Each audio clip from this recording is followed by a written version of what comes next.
이혼한 뒤 양육비를 10년 동안 주지 않은 이른바 나쁜 부모에게 첫 실형 선고가 나왔습니다. 이 지지부진했던 양육비 선지급제도 본격적인 논의에 들어갔는데요. 먼저 영상부터 보고 오겠습니다.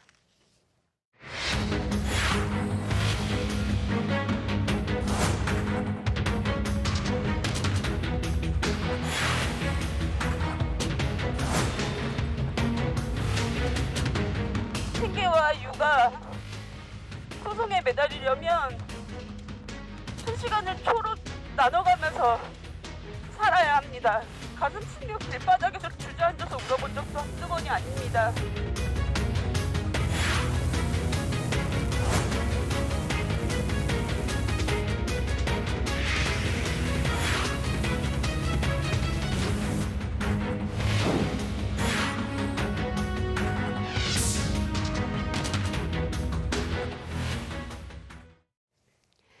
네, 양육비 문제 해결을 위한 제도 개선 과제, 그동안 양육비 미이행 사건을 법률 지원해온 민승현 변호사와 이야기 나눠보겠습니다. 화상으로 연결돼 있습니다. 변호사님 안녕하세요. 예, 안녕하십니까. 네, 이틀 전 이 양육비를 주지 않은 아빠가 이 징역 3개월의 실형을 선고받았습니다. 이 형사 처벌할 수 있도록 법이 바뀐 뒤에 첫 번째 실형 사례인데요. 이 판결의 의미부터 짚어주시죠. 예, 먼저 2021년 여성가족부 조사에 따르면 미성년자를 양육하는 한 부모 가구에서 16,000가구 정도가 양육비 연체를 경험했다고 합니다. 예, 그래서 이런 그 양육비 미지급의 사례는 일반적으로 돈을 빌려주고 못 받은 경우랑 달리 가정에 미치는 그 파급이 굉장히 큰데요. 예컨대 한 부모가 양육비를 벌기 위해 생계에 동분서주하고 있는 동안 미성년자 자녀는 방임되거나 뭐 방치되고 결국은 정서적 학대에 이르기까지 여러 가지 고통에 시달리게 됩니다.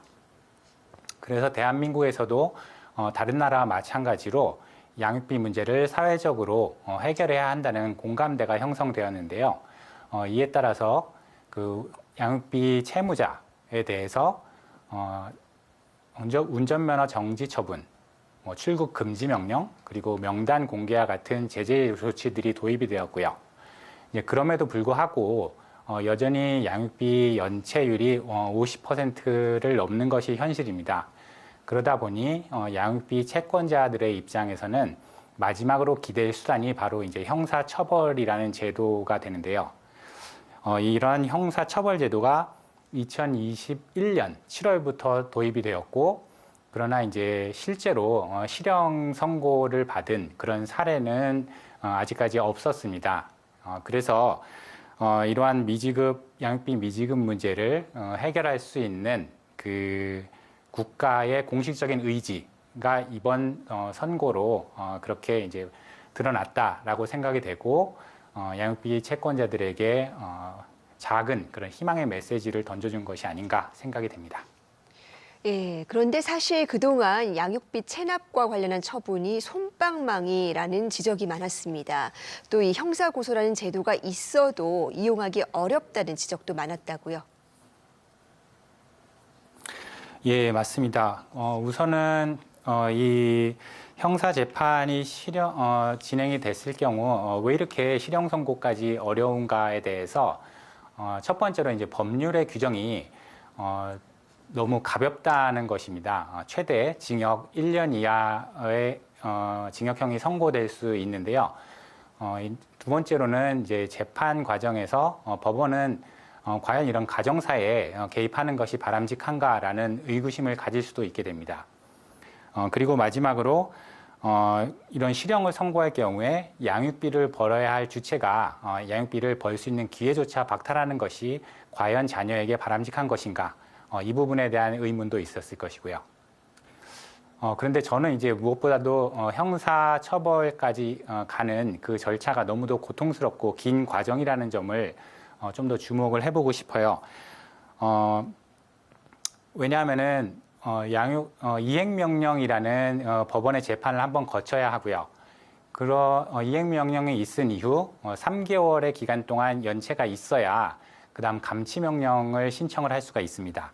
그리고 감치명령을 받고도 1년 동안 양육비가 연체된 경우에 한해서 또 형사처벌이 가능한 이러한 복잡한 구조로 되어 있거든요. 그러다 보니까 이 긴 기간 동안 양육비 채무자들은 도덕적 해이가 점점 커질 수 있고요. 그리고 조금씩 버텨도 별 문제가 없다라는 생각을 갖게 되면서 최종적으로 만일 내가 형사 재판에 가게 되면 그때 가서 지급하면 되지라는 생각도 갖게 됩니다. 또 그렇게 해서 또 일부의 양육비를 지급하면은 형사 처벌 수위도 낮아지게 되고요. 그러다 보니 이 긴 시간 그리고 도덕적 해이 이런 것들이 결합해서 결국 형사 처벌 제도가 실효성이 떨어지고 양육비 채권자들의 입장에서는 희망 고문에 불과하다라는 목소리가 나오게 되고 있습니다. 예. 네, 이렇게 복잡한 절차 속에서 이 당장 생계가 곤란해진 한부모 가정을 돕기 위해서 이 여성가족부가 이른바 양육비 선지급제 도입을 추진하고 있다라는 발표도 나왔습니다. 이건 어떤 제도입니까?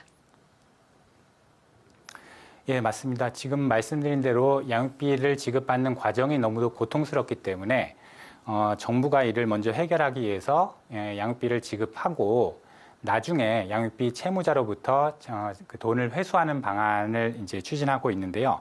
현재의 법제 하에서도 한시적 양육비 긴급 지원 제도를 이용하면 가능한 방식이기도 한데요. 그런데 이제 기준 중위소득 75%를 대상으로 해서 월 20만 원씩 지원하는 제도이기는 한데 최대 12개월까지만 지원이 되다 보니 일반적인 양육비 확보 방안으로는 턱없이 부족하다는 생각이 드는데요. 여성가족부 역시 이제 이런 점을 인식을 하고 그 범위를 기준 중위소득 100%까지로 확대를 하고 동시에 이 제도를 운영하고 있던 양육비 이행관리원 이것을 좀 더 확대해서 독립적인 법인으로 설치를 하고 좀 더 그 국가가 적극적으로 지원하는 방안으로 나서겠다라고 합니다. 예, 그런데 이런 종전의 긴급 지원 제도와 크게 다른 점이 없는 것이 아니냐라는 목소리도 나오고 있어서 아직까지는 이러한 제도가 새로 도입되더라도 과연 실효성 있는 제도로 자리매김하고 있을지 이 부분은 좀 더 지켜봐야 할 것 같습니다. 예, 변호사님, 저희가 시간이 조금 제한되어서 마지막 질문 하나 드려보겠습니다.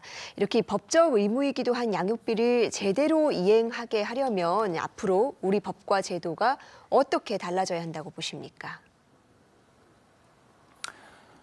예, 가장 중요한 것은 이제 감치명령이라는 제도가 매우 고통스럽게 한다라는 목소리가 많습니다. 운전면허 정지, 그리고 출국 금지, 명단 공개와 같은 이러한 제도들은 모두 감치명령을 거친 이후에만 가능하도록 되어 있었는데 올해 9월 27일부터는 이 부분이 개정되어서 별도의 감치명령을 거치지 않고도 제재 조치가 실행될 수 있습니다. 하지만 이제 형사처벌에 있어서는 감치명령을 여전히 거쳐야 하도록 되어 있어서 이 형사처벌에 관한 감치명령 결정을 받아야 한다는 이 부분을 새롭게 개정을 해서 좀 더 빠르게 형사처벌이 진행될 수 있도록 제도를 개정할 필요가 있다고 생각됩니다. 네, 양육비는 이 아이들의 생존을 위해서 가장 기본적인 권리입니다. 엄중하게 이행할 수 있도록 법과 제도의 기반을 더 탄탄히 다질 필요가 있겠습니다. 변호사님, 오늘 말씀 고맙습니다. 예, 감사합니다.